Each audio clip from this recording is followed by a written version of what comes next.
So number one, it all starts with the purchase experience. If what you're showing people on your website doesn't match what you send them, it's coming back. If it takes too long to fulfill, it's coming back. If it's shipped wrong, it's coming back. So if you don't get the front end right, it's coming back. So when you look at general merchandise or predominantly apparel, which is most of what we do, you're looking at return rates anywhere from 20% to 50%. Now, yes, returns is painful. I spent most of my life in off-price, so I know all about that. You know, gaylords of stuff showing up. Oh, geez, yeah, no, nightmare, right. But the thing is that unfortunately today's technology infrastructure, supply chain technology, returns is a big gap. There's some interesting platforms that provide the reverse logistics component, but they're full platforms. And in many cases, specifically the 3PLs, that's not a big enough part of their business to invest in it. Whereas for us, it's a core part of our business, right? The ability to receive something, have the integration to be able to initiate the fact that you received it, grade the shipment, and being able to define, hey, is that inventory able to go right back for sale?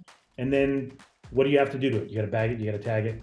And then I think the interesting thing is, what do you do with it? And so I think one of the great things is Flogic's all about partnerships. So, you know, we work with people like Narvar. Narvar, we have an enterprise partnership, and, you know, to kind of work and build out that network.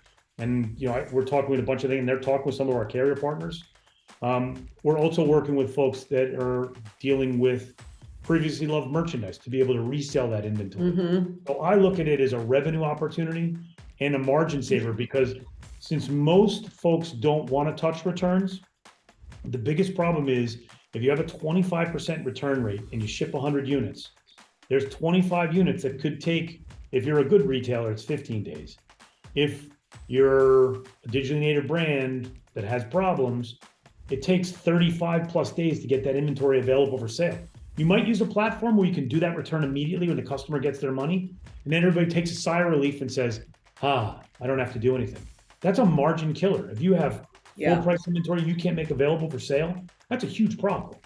So us being able to provide that infrastructure, and look, it's very much in its early stages, but we're building proprietary technology around that. In the same way we look at our delivery marketplace as it goes outbound with partners like Better Trucks, we also look at the opportunity, because they're part of our network, inbound returns. If you go and pick up something, you have the ability to pick it up and route it back as a return. You've just taken your freight cost way down. Right. And you get inventory available for sale. That's where this goes. We're not there yet, but it's just the beginning.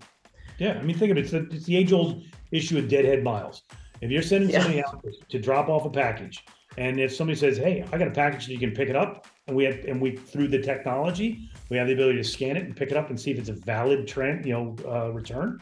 That's really good stuff. Yeah, I mean, we're working with a large outdoor retailer that has a large physical footprint, and they've done a lot of innovation around their store fulfillment. And not just in-store fulfillment for local markets, but they're leveraging us for in-store fulfillment kind of broadly across our network. And, you know, so it could come from a store in one market and end up in a customer's home in another market.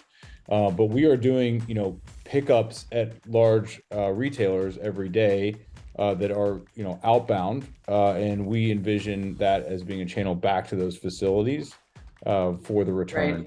You know, so being at the customer's door and ending up back at the retailer almost every day gives us the ability to be a good path for that. But again, back to what Bill was saying, you know, it starts with that first, the customer experience on the purchase, and let's try to just reduce it at the beginning so we can all, you know, kind of avoid some of those headaches.